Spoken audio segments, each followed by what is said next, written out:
Савцон үзэгчдээ төвцөг мэдээллийн хөтөлбөрийн мегмар гарагийн дугаар эхлэхэд бэлэн боллоо. Хөтөлбөрийн эхэнд мэдээллийн хураангуйд анхаарал хандуулна. Улсын их хурлын өнөөдрийн нэгдсэн хуралдаанаар Монгол улсын 2027 оны хөгжлийн төлөвлөгөөг баталлаа. Цэрэг аюулгүй байдлын хиймэл оюун, кибер аюулгүй байдлын чадварыг бэхжүүлэх олон улсын семинар Улаанбаатарт эхэллээ. 3 настай охины тохиолдол болон 21 давхарт гарсан галын аюул онцгой ойлын ерхий газар орчин үеийн эрсдлээс хэр хол хоцорсныг харууллаа. Америк нэгдсэн улс Ираны хилцээ 7 хоногоор сунгагдахаар болов. Украины дроны товтлогооны улмаас Оросын улбаны өсөлт түншний хямрал нүүрлэж болзошгүй байна. Оросын улбаны улс 11-р сарыг дуустал онгоцны түншний экспорттоо хориг тавьжээ. Улсын их хурлын чуулганы өнөөдрийн нэгдсэн хуралдаанаар Монгол улсын хөгжлийн 2027 оны төлөвлөгөө батлах тухай тогтоолын төслийг баталлаа. Өнгөрсөн 7 хоногийн баасан гарагийн чуулганаар тус төслийг эцэслэн баталж амжаагүй тул өнөөдөр өдөөс хойш 14 цагаас хуралдааныг зарлан үргэлжлүүлсэн юм. Хуулийн дагуу засгийн газраас жилбүрийн 5 дугаар сарын 1-ний дотор өргөн мэдүүлж, улсын их хурлын нэгдсэн хуралдаанаараа 6 дугаар сарын 1-ний дотор батлах ёстой уг төлөвлөгөөг ийхүү эцэслэн шийдвэрлэлээ. 2027 оны хөгжлийн төлөвлөгөөнд нийт 15.3 их найт төгрөгийн өртөг бүхий 124 төсөл 186 арга хэмжээг хэрэгжүүлэхээр тусгасан байна. Эх оны бодлогын гол цөм нь засгийн газраас дэвшүүлж буй чөлөөлийн санаачлагын хүрээнд дараах 4 чөлөөлтийн бодлого байх юм. Нэгдүгээрт эдийн засгийн чөлөөлтийн хүрээнд зээлийн хүүг буруулж хувийн хөвшлийг дэмжинэ. Салбарын хувьд 5 толгойн дулааны станц, дулааны 5 дугаар цахилгаан станц, Эрдэнэ-Мөрөнгийн усан цахилгаан станцын барилгыг эрчимжүүлэхээр тусгасан байна. Мөн газрын тус боловсруулах үйлдвэр болон гашуун сухайд ганц мод, ханг, мандал зэрэг хил холболтын төмөр замуудыг барьж үндэсний өрсөлдөх чадварыг ахиулахыг зоржээ. Хоёрдугаарт эрх зүй дүрм журмын чөлөөлтийн хүрээнд төрийн хүн сурталыг бууруулж үйлчлэгийг захимжуулахаар тусгасан байна. Нийгмийн салбарт цөөн хүүхэдтэй анги бодлого хэрэгжүүлж нэг багшид нэг хиймэл оюуны туслах нэвтрүүлэхээс гадна зүрх судас хавдар судлалын үндэсний төвүүдийн хөрөнгө оруулалтыг шийдвэрлэх юм. Гуравдугаарт ногоон хөгжлийн чөлөөлтийн хүрээнд сэргээгдэх хэрчим хүч болон айл өрхийн нарны автангийн хэрэглээг дэмжинэ. Хэрлэн тоон болон онг цагаан бургастай усны төслийн бэлэн байдлыг хангаж тэр бум мод хөдөлгөөний хүрээнд 10,000 га талбайг ойжуулахаар төлөвлөсөн байна. Дөрөвдүгээрт авилгын эсрэг чөлөөлтийн хүрээнд төрийн худалдан авалтад хиймэл оюун ухаан нэвтрүүлж өгөгдөд суурилсан засаглалыг бий болгохоор тусгажээ. Үүний тулд хиймэл оюуны Cloud GPU дэд бүтцийг байгуулж засаглалын индексийг 7 байраар ахиулах зорилт тавьсан байна. Энэхүү хөгжлийн төлөвлөгөө боловсруулахдаа иргэд олон нийт хувийн хөвшлийн саналыг нээлттэй хэлэлцүүлгээр авч тусгасан байна. Үр дүнгийн шалгуур үзүүлэлтийг нэгдсэн үндэсний байгууллагын тогтвортой хөгжлийн зорилтуудтай уялдуулан смарт зарчмаар боловсруулснараа энэхүү 2027 оны хөгжлийн төлөвлөгөө онцлог болсон байна.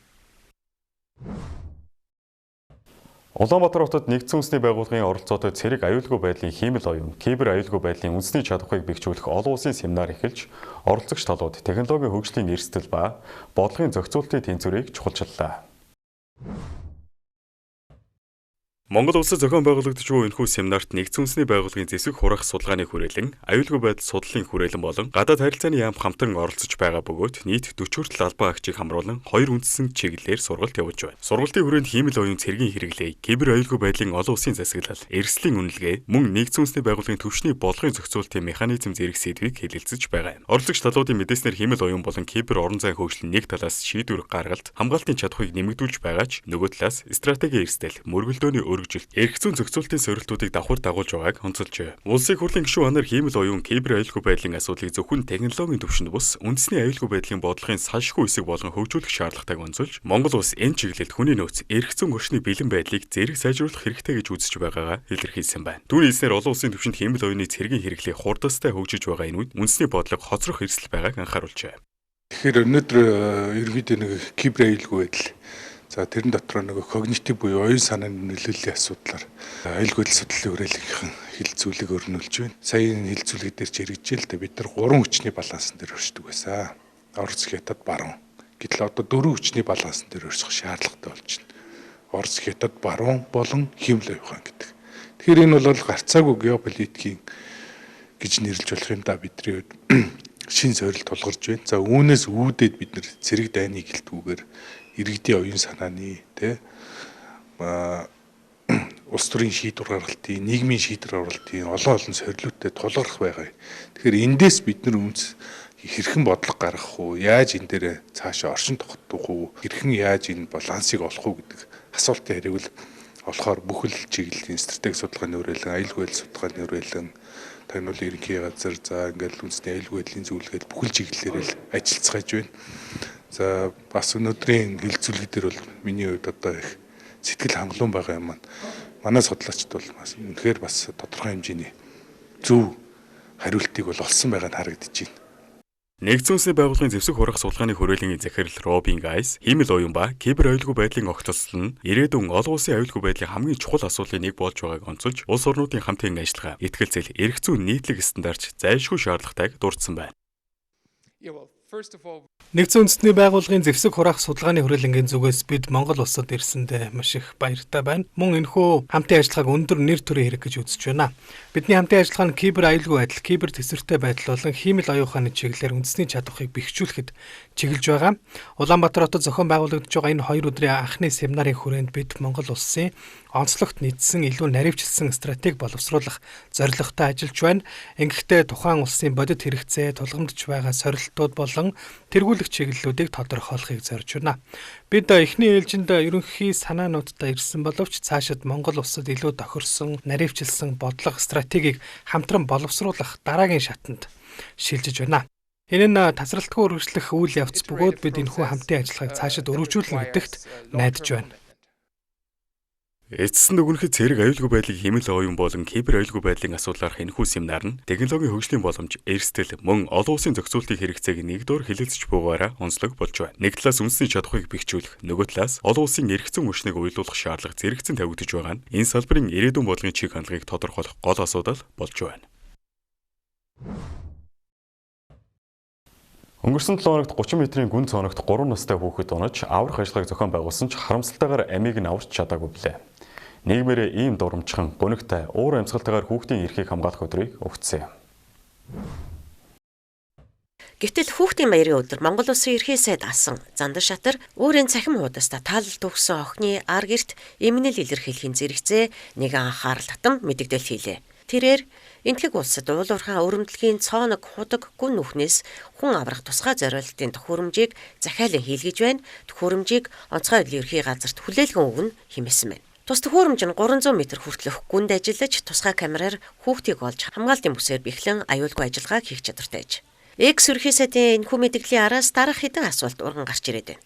Хэрвээ хэдхэн өдрийн дотор ингэж хийдээд гадны улсад шинээр төхөөрөмж захиалж хийлгэх боломж байсан юм бол онцгой байдлын газар яагаад ийм чухал хүний амь аврах техник тоног төхөөрөмжгүйгээр өнөөдөр хүрсэн бэ? Жил бүр улсын төсөөс онцгой байдлын ерхий газарт тэр бумаар нь төсөв хуваарлаг атлаа. Яагаад заавал хүний амь өргөдсөний дараа нийгмийн шахалтаар тоног төхөөрөмжийн асуудал шийдэгдэж байна вэ? 9-өөс дээш давхрын галт түүмэр гүний аврах ажиллагаанд тусгайл бэлтгэгдсэн техник, тактик дутмаг байгаа нь онцгой байдлын ерхий газрын өнөөгийн байдал, орчин үеийн хотын хөгжил, эрсдлийн хурдаас хол хоцорсныг бэлхнээ гэрчлэв. Онцгой байдлын ерхий газрыг зөвхөн гал унтраадаг, үер усны дараа очиж цогцос хайдаг, явцын дундах агентлаг биш, харин гамшигын эрсдлийг урьдчилан тооцоолдог, техникийн хувьд бүрэн зэвсгэлсэн орчин үеийн аврах ажиллагааны арга барилтай болон хөгжин шинжилгээтхийг өнөөгийн хотчлтын хурд шинэ эрсдлүүд шаардаж эхэллээ. Өдөр тутмын хүнс, үйлчлэгээ, түрээс, боловсрол, эрүүл мэндийн зардал өссөөр байгаа энэ үед иргэдийн худалдаа авах чадвар яагаад төдийлөн сайжрахгүй байна вэ гэсэн асуулт анхаарал татж байна. Инфляци зөвхөн эдийн засгийн тоон үзүүлэлт бус өрхийн төсөв, хадгаламж, амжиргаанд хэрхэн нөлөөж байгааг өнөөдрийн эдийн засгийн болонгаар онцолж байна.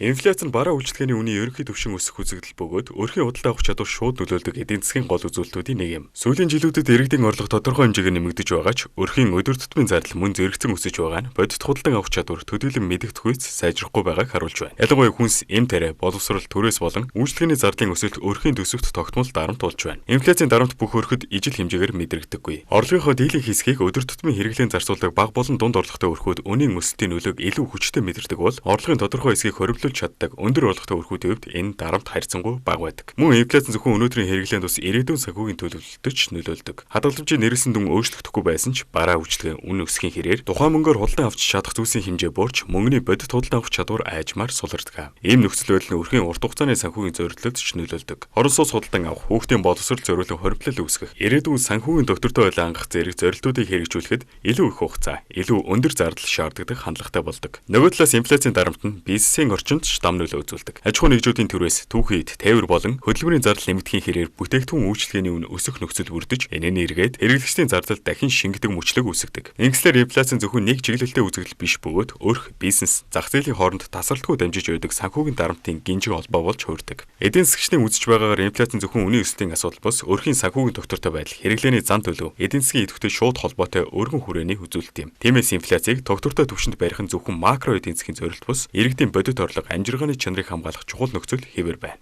Эцэст нь хэлэхэд инфляцийг доктортой бууруулахад төрийн бодлогын уялдаа чухал хэвээр төсвийн зарлагын сахилга бат, мөнгөний бодлогын зохицуулалт, импортын хамаарлыг бууруулах болон дотоодын үйлдвэрлэлийг дэмжих бодлогыг зэрэг хэрэгжүүлснээр үнийн өсөлтийн дарамтыг сааруулах боломж бүрдэх юм.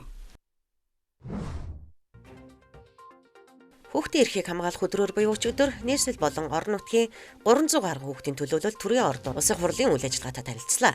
Энэ үеэр улсын хурлын дарга бямцогт хүүхдүүдтэй уулзаж баяр хүргэхдээ томчуудаас юу хүсдэг талаар нь асуухад хүүхдүүд хайр, бэлэг хэмээн хариулсан байна. Тэрээр парламент бодлого шийдвэрээрээ хүүхдэд аюулгүй амар тайван амьдрал, хүртээмжтэй орчныг бүрдүүлэхийн төлөө ажиллагаа илэрхийлэв. Тиймдээ ч улсын хурал энэ 7 хоногийн чуулганы нэгдсэн хуралдаанаар хүүхдийн хөгжлийг дэмжих тухай хуулийн төслийг хэлцгийг дэмжиж, ерхий боловсролын сургуулийн суралцагчдыг үдийн хоолны үйлчилгээнд үе шаттайгаар бүрэн хамруулах, чанарыг сайжруулах тогтоолыг баталснаа онцлсан юм.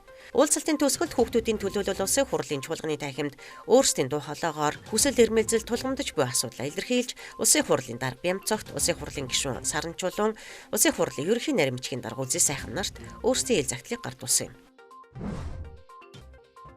Төв аймгийн замар суманд үйл ажиллагаа явуулдаг Red Vulcan компани хамаарал бүхий талбайд 3 настай охин унаж амиа алдсан харамсалтай хэрэг гарсантай холбогдуулан тус сумын нутаг дэвсгэрт хяналт шалгалтыг хэрчимжүүлээд байна. Шалгалтын хүрээнд ашиглалтын тусгай зөвшөөрөл эзэмшигч HS, Attila Gold, Ирмэн Босго гэх 3 компани үйл ажиллагааг төр зогсоогоод байна. Дээр аж ахуйн нэгжүүд нь байгаль орчинд нөлөөлөх байдлын наривчилсан үнэлгээний тодтгол хийлгээгүй, хаягдал усыг зөвшөөрөлгүй нийлүүлсэн, аюултай хог хаягдлыг зориултын дагуу шилжүүлээгүй зэрэг байгаль орчин ус болон хог хаягдлын тухай хуулиудыг ноцтой зөрчсөн тогтоогдсон тул техникийг лацадсан байна. Байгаль орчны хяналтын улсын байсагчийн тавьсан лацыг хөндөх, эсвэл хууль бусаар ажиллагаагаа өргөжлүүлсэн тохиолдолд ашиглалтын тусгай зөвшөөрлийг нь шууд цуслах хүртэл арга хэмжээ авахыг хяналтын байгууллагаас анхааруулж, зөрчил шалган шийдвэрлэх ажиллагааг үргэлжлүүлж байна. Улсын хэмжээнд өрнөж буй болзошгүй аюулаас үржилсэн сэргийлэх шалгалт үзлэгтэй холбогдуулан иргэдийн оролцоог хангах, аюултай орчныг шуурхай мэдээлэх боломжийг E-Mongolia систем бүрдүүлжээ. Тухайлбал E-Mongolia платформд эрсэл мэдэгдэх тусгай зэсийг шинээр байршуулсан байна. Иргэд өөрөө оршин сууж буй орчин гудамж талбайд байгаа ил задгай, угсан нүх, таггүй шуудуу, хамгаалалтгүй байрлалын талбай зэрэг хүүхэд болон иргэдийн амь насанд аюул учруулж болзошгүй объектуудын мэдээллийг тус зэсээр дамжуулан холбогдох албаныханд шууд илгээх боломжтой болжээ. Мэдээлэл илгээхдээ тухайн эрсдэлтэй газрын байршил хаягийг дэлгэнгүй бичиж, нөхцөл байдлыг тодорхой харуулсан гэрэл зургийг авсаргах юм байна. Тус системээр ирсэн гомдол мэдээллийн дагуу холбогдох хяналтын байгууллагууд газар дээр нь шуурхай ажиллаж, зөрчлийг арилгуулах юм байна.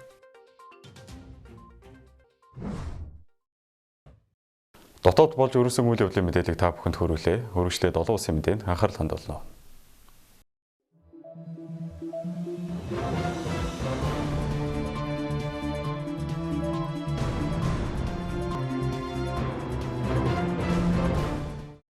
Харамдрыг үзэгчтэй төвцөг мэдээллийн хөтөлбөр олон улсын мэдээгээр үргэлжилж байна. Эхний мэдээг хүргэе. Америкийн нэгдсэн улсын ерөнхийлөгч Дональд Трамп даваа гарагт хэвлэлд өгсөн ярилцлагадаа Ирантай хийх хэлэлцээг эх 7 хоногт багтаан дуусгах гэдгээ мэдэгдсэн байна. За Ормосын хоолойг дахин нээх тухай харилцан ойлголцын санамж бичиг хизээ батлагдаж гарын үсэг зурх тухай сэтгүүлчийн асуултанд тэрээр хэд хэдэн голлох нарийн ширийн асуудлуудыг шийдвэрлэх шаардлагатай байгаа учраас эх 7 хоногт багтаан дуусгаж гал зогсоох хугацааг сунгаж Ормосын хоолойг дахин нээнэ гэж үзэж байгаа хэлсэн байна. Өнгөрсөн 7 хоногт Дональд Трамп хэлэлцээр бараг эцэслэгдсэн гэж мэдэгдсэн ч өнгөрсөн баасан гарагт болсон засгийн газрын хуралдаанаар эцсийн шийдвэрт хүрч чадаагүй юм. Их сурвалжуудын мэдээлснээр Трамп Ираны цөмийн хөтөлбөртэй холбоотой амлалтууд болон орон мөсийн хоолойг дахин нэх асуудал дээр илүү хатуу тодорхой заалтуудыг тусгахыг хүсэж байгаа юм байна. За Трампын хэлснээр бол мөн Леванд үзүүлсэн Израилийн цохилтод Иран улс дургуутж байгаагаас үүдэн жижиг асуудал гарсан ч тэрээр талуудын удирдагч нартай уцаар холбоотой ярилцаж нөхцөл байдлыг зохицуулж хоёр талыг галаа зогсоохыг амжилттай ятгах чадсанаа хэлсэн байна. За Ливаны зүгээс даваа гарагт Израильтай гал зогсоохоор болсноо мэдэгдсэн ч өнөөдрийн байдлаар цохилтууд Мерсээр үргэлжилж бүрэн зогсоогүй байдалтай байна. Ийхүү Дональд Трамп Ирантай байгуулж байгаа хэлэлцээрийн төсөлд нэмэлт өөрчлөлт оруулахыг шаардсанаар хоёр талын хэлэлцээ дахин 1-7 хоногор сунгагдахаар болоод байгаа бол Ираны зүгээс ч мөн өөрийн байр сууринд үндэслэн гэрээний төсөлд нэмэлт өөрчлөлт оруулах санал тавьж шинжлэх болно гэдгээ мэдэгдээд байна. За үүнтэй зэрэгцээ талууд сүүлийн өдрүүдэд харилцан довтлоод амжлаа. Агаарын зэвсэг түвшин өнгөрсөн амралтын өдрүүдээр Америк нэгдсэн улсын агаарын зэвсэг түвшин Ираны цэргийн байгууламжууд тодорхойлбол ардарын болон дроны удирдлагын байгууламжуудад өөрийгөө хамгаалах зорилгоор цохилт өгсөн гэж мэдэгдсэн бол Иран хариуд нь төрөмгөдлийн их усүр болох Америк нэгдсэн улсын агаарын бааз руу хариу цохилт өгсөн, урьдчилан тогтоосон бай буюу Америкийн дроныг устгасан гэдгээ мэдэгдээд байна. За Ираны удирдагчдын зүгээс бол Теграны эрх ашиг бүрэн хангагдаагүй тохиолдолд Америк нэгдсэн улстай ямар ч тохиролцоог батлахгүй хэмээн удаа дараа мэдэгдсээр байгаа лээ. Дараагийн мэдээ хүргэе. Оросын холбооны улсын зүгээс даваа гарагт ээлжид томоохон агаарын цохилтыг Украинийн нийслэл Киев болон бусад хотуудад өгсөн байна. За олон тооны дрон мөн баллистик пуужингаар үзүүлсэн уг цохилтын улмаас Украинд хамгийн багадаа 13 хүн амир хөдөж, үүнээс нийслэл Киев хотод 4, төвийн бүсийн Днепр хотод 9 хүн амиа алдаж 100 гаруй хүн шархтаад байгаа талаар холбогдох албаныхны зүгээс мэдээлэлд байна. За Оросын зэвсэг түвшин Киев, Днепр, Харьков, Запорожье, Полтава гэсэн байршлуудад 600 гаруй дрон мөн дэвшилтэд хит авианы пуужин болон олон 10 баллистик пуужин ашиглан цохилт өгсөн. За Украиний агаарын зэвсэг түвшний зүгээс өгсөн тоо баримтаас харахад Оросын тал нийтдээ 656 нисгэгчгүй онгоц 73 пуужин харавсан бөгөөд нисгэгчгүй онгоцнуудын дийлэнх хэсэг болон пуужингийн талаас илүү хувийг Украиний зэвсэг түвшин амдан устгасан гэжээ. Түүнчлэн Оросын тал 8 ширхэг дуунаас хурдан дэвшилтэд циркон пуужин харавсан байна. Оросын Батлан хамгаалах яам Киевийн дэглэмийн үйлдсэн террорист үйлдэлүүдийн хариуд хэд хэдэн гол бүс нутагт байрлах Украины Батлан хамгаалах цэргийн түлш тээврийн байгууламжуудад томоохон цохилт өгсөн гэж мэдэгдээд байна. За энэ үеэр мөн Оросын албаны улсын Кремийн бүсэд түлшний хомсдол даамжирч шатхуун түгээх станцууд шатхуунаа хязгаарлагдмал хэмжээгээр олгож эхэлсэн талаар олон улсын хэвлэлүүд мэдээлж байна. Түлшний тээвэрлэлтийн гол чиглэл болох Новороссия зам руу Украины дронууд халтаж тээвэрлэлт цаацсны улмаас инхүү нийлүүлэлт тасалтанд түлшний хомсдол үүссэн учраас өнгөрсөн амралтын өдрүүдэд Севастополь хотод АИ-92 бол 95 бензинийг талоноор хязгаартайгаар худалдаж эхлээд байгаа талаар их сурвалжууд мэдээлж байна. За одоо Оросд хэрэгжиж байгаа шатхууны экспортын хориг 7 сарын 31-ний өдөр дуусгар болох боловч энэхүү Украины дроны довтлохооны улмаас дотоодод шатхуун түлшний хямрал нүүрлэж болзошгүй болоод байна. Reuters агентлгийн мэдээлснээр Оросын газрын тос боловсруулах хүчин чадлын ойролцоогоор 25%, бензин үйлдвэрлэлийн 30 гаруй хувийг хангадаг үйлдвэрүүд Украины халдлагад өртөөд байна гэжээ. За тэгвэл Оросын албаны улсын засгийн газар ирэх 11-р сарыг дуустал нисэх онгоцны түлшний экспортоо зогсоох шийдвэрээ даваа гарагт зарлан танилцууллаа. 11-р сарын 30-ны өдрийг хүртэл үргэлжлэх уг арга хэмжээ нь Оросын албаны улс нисэх онгоцны түлшний экспортод хориг тавьсан анхны тохиолдол болж байна. Оросын албаны улсын засгийн газраас уг шийдвэрээ дотоодын зах зээлийн доктортой байдлыг хангах зорилготой гэж тайлбарласан ба засгийн газар хоорондын хэлэлцээртэй улс орнуудад уг хориг үйлчлэхгүй нийслүүлэлтэд таслахгүй гэдгийг цохон тэмдэглэжээ. Сүүлийн саруудад Украины тал Оросын эрчим хүчний дэд бүтцэд чиглэсэн агаарын цохилтоо эрчимжүүлж ялангуяа Оросын газрын тосны байгууламжуудад цохилт өгсөөр байгаа учраас дотоодын үйлдвэрлэлийнхөө уналтад ороод байна. Гэвч Оросын албаны улсын тээврийн сайд Андрей Никитин сэтгүүлчдэд хийсэн мэдээлэлдээ үүнийг үгүйсгэж тус улсад тэрэлтэд онгоцны түлшний хомсдол үүсээгүй, уг хоригийг дотоодын агаарын тээврийн компаниудын ашиг сонирхолд үндэслсэн хэмээн тайлбарлаж байна. Өнөөдрийн байдлаар Оросын газрын тос боловсруулах үйлдвэрлэлийн хэмжээ өдөрт 4.7 сая орчим баррел хүрсэн нь 2009 оноос хойш хамгийн доод түвшин гэж барууны хэвлэлүүд мэдээлж байна. Та бүхэнд гадаад мэдээ хүргэлийн анхаарлаа хандуулсан баярлалаа.